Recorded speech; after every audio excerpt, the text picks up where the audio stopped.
na naman. Respond pa yun. Sabi ko na nga, ako na nga magluluto. Nando, ano ba gusto mo dito luto sa manok? Tinola? Adobo? Ako na nga.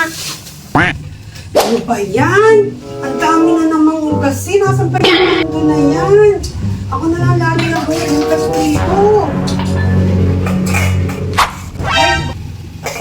Ako na nga lagi maghuhugas. Nando, wala na bang huhugasan? Sabi ko sa inyo, ako na lagi maghuhugas eh.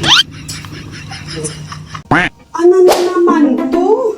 Hindi tinapos ni Nando yung pinatitikot ko sa kanya. Katapos ko lang maglinis at maghugas. Ako na naman magtitiklop.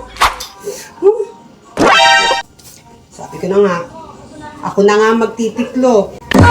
Nando, wala na bang titiklopin dyan? Ako na magtitiklop nito.